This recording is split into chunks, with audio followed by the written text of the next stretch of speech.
Hey everyone, and welcome back to the channel. So the BAFTA nomination list has been released, and already people are saying it's an exercise in box ticking, following on from their legislation that they put in place a while back to increase diversity at the BAFTAs. 16 out of the 24 acting nominees this year have come from ethnic minorities. So I have to ask the question, is this really a win for black people? Because this is what I was afraid was going to happen when these measures were put in place.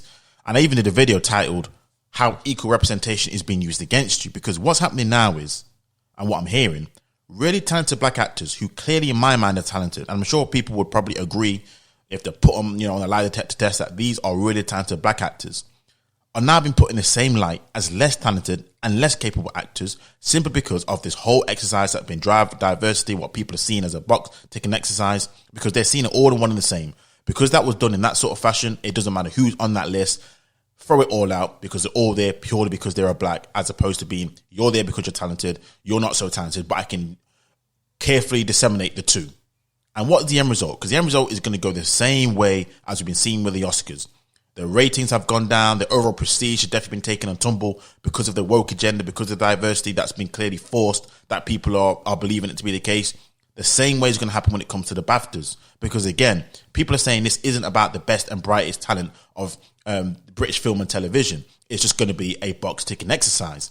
And this is where the conversation for me and what people don't like to do is be nuanced, because things aren't as black and white, what people are trying to make out to be.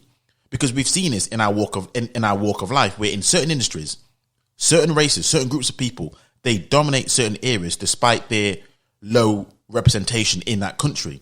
For example, if you look at Jews when it comes to music industry ownership, Asians when it comes to the field of medicine and IT, they dominate areas even though their representation as a whole wouldn't really reflect that, but they do. But here's a clear difference, and here's where, again, it comes with a nuanced conversation.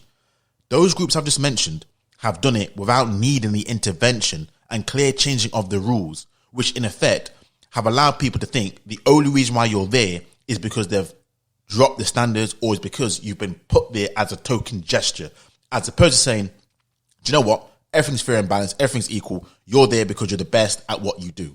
And this is what we're seeing. This is how this is going to get perceived. And this is why, because I've seen an acting list and there's some real talented actors on there. Some of them I'm like, okay, not so, but it's not the point. The point of the matter is this is what's going to be viewed as, this is what it's going to be perceived as.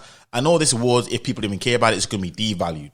So that's why I asked the question. And that's why I'm asking you, are the 2021 BAFTAs nomination really a win for black people?